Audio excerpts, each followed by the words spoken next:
Sobat Lentera, Terajis kembali hadir menyapa Anda dengan membawakan sederet informasi terhangat dan inspiratif. Bersama saya Catherine Ellison, inilah Tera News lengkapnya. Kita mulai dari Kota Surabaya, Jawa Timur. Pelaksanaan puncak peringatan Hari Armada Republik Indonesia tahun 2024, TNI Angkatan Laut menggelar upacara parade dan defile yang dipimpin secara langsung oleh Kepala Staf Angkatan Laut Laksamana TNI Muhammad Ali di Koarmada 2 Surabaya. Tidak hanya parade dan defile, demo kemampuan bertarung juga dipertunjukkan dalam acara peringatan kali ini.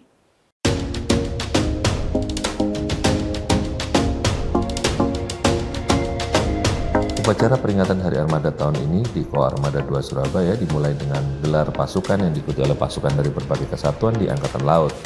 Bertempat di Dermaga Ujung Surabaya, upacara peringatan dipimpin langsung oleh Kepala Staf Angkatan Laut Laksamana TNI Muhammad Ali. Pada kesempatan tersebut, setelah melakukan pemeriksaan pasukan, Kasal juga memberikan penghargaan kepada beberapa prajurit TNI AL yang dengan setia mengabdi pada prajurit TNI Angkatan Laut selama bertahun-tahun. Sementara itu, Kasal Laksamana TNI Muhammad Ali menekankan bahwa sesuai dengan asta cita dari Presiden untuk mandiri pangan dan mandiri kemaritiman akan segera dijalankan dan diwujudkan oleh TNI AL, terutama kemandirian di bidang kemaritiman, bidang industri pertahanan laut. Sesuai dengan visi dan misi pemerintah saat ini, bahwa kita mendukung apa yang disampaikan Bapak Presiden terkait dengan asta cita juga kemandirian dan kemajuan di bidang maritim, terutama di mana kemandirian ini sangat diperlukan. Bapak Presiden menyampaikan bahwa kita harus mandiri di pangan, di bidang pangan maupun di bidang energi. Nah, kemudian juga kemandirian dalam industri pertahanan. Dan yang terpenting bahwa TNI Angkatan Laut sekarang ini hampir 70% mungkin alutsistanya menggunakan alutsista dari dalam negeri, ya. Dan itu cukup membanggakan. Bahkan beberapa produksi putra-putri terbaik dari bangsa ini juga dipesan oleh negara lain, ya, seperti kapal kita dipesan oleh Filipina, kemudian oleh Arab Emirat, dan juga pesawat kita juga pesawat patroli maritim juga dipesan, dan itu kita gunakan di Angkatan Laut. Dan ke depan kita menginginkan, pesan saya kepada generasi penerus adalah teruskan semangat dari Jalas Veva Jayamaha ini, jangan sampai hanya retorika belaka, tapi betul-betul kita wujudkan jaya di laut. Itu yang terpenting. Selain pelaksanaan upacara parade dan defile pasukan serta alutsista dalam puncak peringatan Hari Armada RI, dimeriahkan juga berbagai aksi demonstrasi serta pertunjukan, diantaranya demonstrasi bela diri taktis dari tarung derajat, karate, taekwondo serta jujitsu, hingga pertunjukan seni drama kolosal Jejak Prajurit Nusantara yang menggambarkan kejayaan armada kapal perang Nusantara sejak zaman Mojopahit hingga saat ini.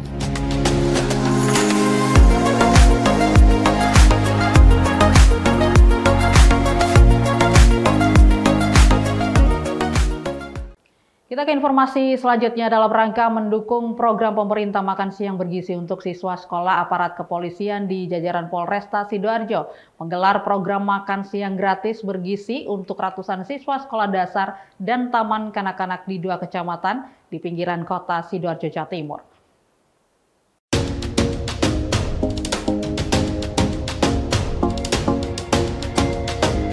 Upaya mendukung program pemerintah makan siang gratis bergizi untuk anak sekolah terus dilakukan oleh aparat kepolisian di Sidoarjo. Jumlah sekolah di 2 kecamatan di wilayah Sidoarjo mengikuti program makan siang gratis bergizi yang digelar oleh Polresta Sidoarjo. Menyasar sekolah di wilayah pedesaan di wilayah Kecamatan Monoayu dan Tanggulangi Sidoarjo, ratusan nasi kotak berisi nasi dan lauk paut 4 sehat 5 sempurna dibagi ke ratusan siswa sekolah dasar dan taman kanak-kanak. Dalam program makan siang gratis bergizi ini, sejumlah siswa mengaku senang bisa makan siang bersama dengan rekan-rekannya di sekolah. Makan siang gratis dan bergizi ini dilakukan tepat saat jam pulang sekolah berbunyi. Program makan siang gratis dan bergizi yang dicanangkan Presiden Prabowo Subianto ini sengaja digelar di sejumlah sekolah dasar dan TK di wilayah pinggiran kota Sidoarjo.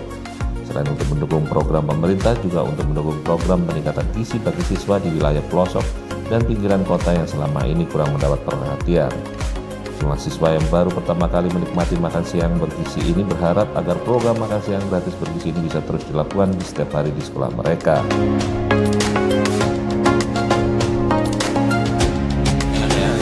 Menunya? Ayam, mie, Nah, telur, tahu sama apa ini? sayuran. Iya, sayuran. Seneng ya? Senang. Harapannya apa nih Dek, sekarang Dek? Pengennya Yang sering-sering gini atau? sering. Biasanya belum pernah ya? Baru kali ini? Ya, saya sebagai kepala sekolah TLK di SDN Bandar Panji, yang pertama saya ucapkan terima kasih kepada jajaran Bapak Kapolres yang sudah memberikan kegiatan makan bergizi. Ya, harapan kami semoga anak didik kami lebih bergizi biar bisa berpikir secara positif dan kedepannya bisa berkiprah dan berpotensi gitu Bapak. Kami dari Polres Sidoarjo bersama dengan kepala sekolah SDN Banjar Panji, Kecamatan Tambulangit, Kabupaten Sidoarjo, dan tentunya seluruh pengajar dan guru yang ada di sini melaksanakan kegiatan pembagian makan siang bergizi. Pembagian makan bergizi yang dilaksanakan, dan pada hari ini alhamdulillah bersyukur kita dapat melaksanakan kegiatannya dengan baik. Kemudian tadi melaksanakan kegiatan makan bersama mulai dari siswa SD, kemudian TK, dan seluruh para murid-murid yang ada di sini. Kemudian kegiatan ini tentunya merupakan kegiatan yang menjadi prioritas dari Bapak Presiden Republik Indonesia Bapak Prabowo Subianto dan dari Bapak Kapolri dan Bapak Kapolda Jawa Timur yang kami laksanakan untuk pembagian makan siang bergizi ini. Dan kegiatan ini terus kita lanjutkan, kemudian tentunya bagaimana juga kita selalu meningkatkan pemberian pelayanan kepada masyarakat. Giat pemberian makan siang gratis bergizi ini untuk siswa sekolah di Sidoarjo ini menurut rencana akan dilakukan jajaran Polresta Sidoarjo secara berkelanjutan dengan sasaran sejumlah sekolah di 18 kecamatan di wilayah Sidoarjo. Alan Sori melaporkan untuk Lentera TV.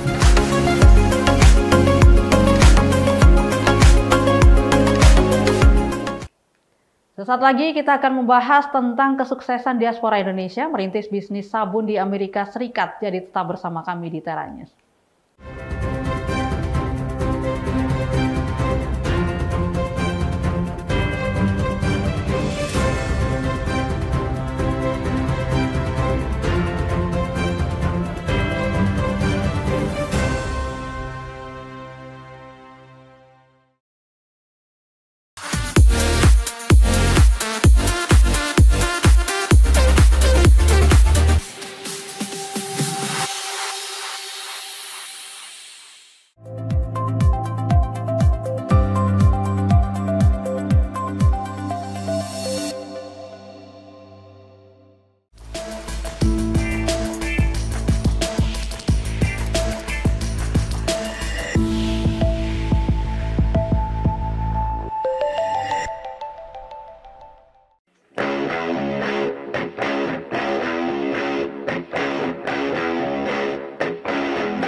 Kembali Anda bersama kami di Tera News. Meski baru merintis bisnis sebuah jejak pandemi, Siani Wulandari diaspora Indonesia di Seattle, negara bagian Washington, ternyata berhasil membuat bisnis sabunnya diterima dan disukai oleh warga Amerika.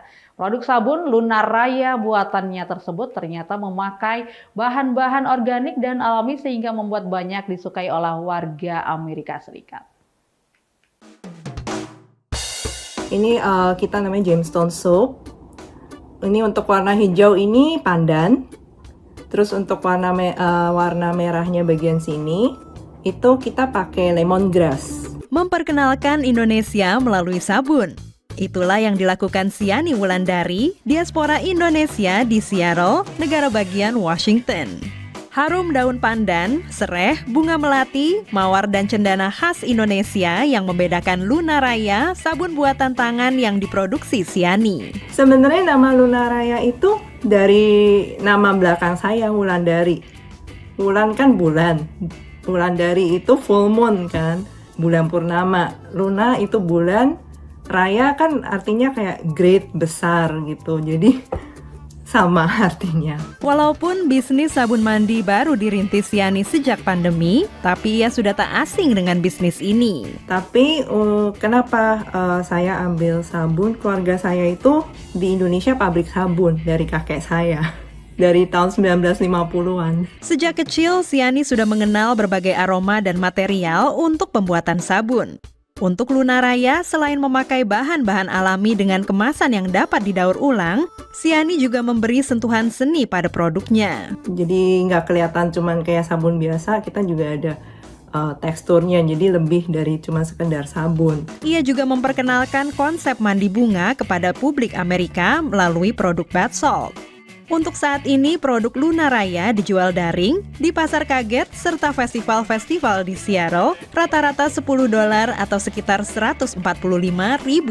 Pertama kali saya lihat Lunaraya, saya tertarik dengan crystal soaps-nya karena ada bentuk-bentuk yang sangat unik, sama warna dan bau yang luar biasa. Nggak bikin kulit kering, lembuti kulit, juga bikin mandi terasa lebih mewah. Siani yang menjalankan bisnis ini hanya dibantu suaminya, merasa sabun buatannya banyak dihargai di pasar Amerika. Nggak melulu kayak, oh sabun itu hanya untuk mandi. Pakai sabun apa aja bisa, cari yang murah atau apa, enggak. Mereka benar-benar appreciate, oh ini benar-benar dibikin dengan, bikinnya sepenuh hati dengan bahan yang baik, atau ini cantik. Konsep yang dikembangkan Siani di Amerika kini mendorong keluarganya di Indonesia untuk menerapkan hal serupa. Dari Washington DC, Dania Iman, Nia Iman Santoso, VOA.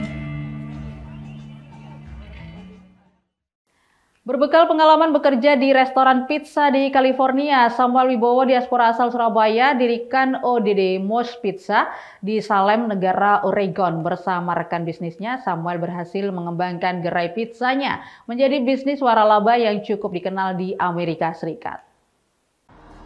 Pagi itu, kesibukan mulai menggeliat di Mo's Pizza yang berlokasi di pinggiran kota Salem, Oregon ini. Di luar, seorang karyawan pengiriman barang memasukkan bahan-bahan untuk membuat pizza yang baru ia turunkan dari truk. Sementara di dapur, juru masak bersiap membuat pizza. Pesanan lewat telepon mulai masuk. Samuel Wibowo, salah seorang pemilik restoran pizza ini adalah diaspora Indonesia asal Surabaya. Katanya, selama pandemi, omset penjualan justru bagus. Rata-rata ya udah di atas 60.000 satu bulannya. Ya, satu bulan. Rata-rata, semua toko. Mo's Pizza sudah menjadi restoran waralaba dengan 8 restoran tersebar di kota Salem dan sekitarnya. Samuel mendirikan Mo's Pizza tahun 1999 bersama Mike Saplet, teman akrab yang dikenal saat mereka bekerja di restoran pizza di California. When I asked Sam to come, for us to become partners and open a pizza place, I wanted to be in Oregon. This is where my family is from. And so he had never been to Oregon. And so I said, that's okay, we'll just get you an umbrella and we'll paint the back of your neck red and you'll be fine, you'll fit right in. So, and the red part of it is just because there's a lot of rednecks up here, which is a term, you know, for a bunch of hillbillies or, you know. And so that was kind of the running joke from the beginning, which was, you know. Yes. Dua sahabat karib ini pribadi yang berbeda. tapi justru itu yang saling menguatkan dalam menjalankan usaha mereka. I'm like a butterfly chaser, and he's like straight as an arrow, and I'm out there like, la la la la la, what do you think about this? What do you think about that? And he's like, oh, and she endures a lot of that butterfly chasing, but together we can really be a successful team, and throughout the years that's really what it's proven to be. Yes. Selain kekompakan mereka, kunci keberhasilan Otmos Pizza adalah filosofi usahanya. We taking care of the quality. We taking care we make it everything the dough every day fresh. We cut our vegetable with by hand fresh every day. So we find the customer who love us and we need to take care. Reza, pelanggan tetap mengakui kelebihan Otmos Pizza. The pizza yang kita coba di sini is beda karena pertama dough-nya and the cheese-nya tuh lebih banyak gitu, sama toppingnya lebih banyak dibanding franchise yang lain gitu. Selain peduli kepada pelanggan, Otmos Pizza juga menjalin hubungan baik dengan masyarakat sekitar, misalnya dengan memberikan sponsor dalam acara kegiatan olahraga ataupun kegiatan amal. Dan yang lebih penting juga peduli kepada karyawan. Ini dibuktikan dengan memberi kesempatan bagi mereka yang sudah bekerja lama untuk memiliki franchise. Dulu saya kerja sama Sam, sama Mike, dari 2001 sampai 2008. Terus mereka mau buka franchise buat semuanya. Terus mereka nawarin ke saya kalau saya mau beli toko di McMinnville. Terus saya oke. Otmos Pizza masih membuka kesempatan kepada karyawan atau siapapun untuk membeli franchise. Dan meski sudah menjadi bos franchise pizza, Samuel Wibowo tidak lantas duduk manis sambil menghitung laba. Owner itu harus terlibat. Kalau owner udah nggak mau kerja, lebih baik, saya sarankan lebih baik jangan. Waste the money. Dan informasi tadi mengakhiri Tera News saat ini. Anda dapat saksikan kembali tayangan saat ini di YouTube channel kami Lentera TV Media dan website kami lentera.tv. Saya Catherine Ellison pamit undur diri. Terima kasih dan sampai jumpa.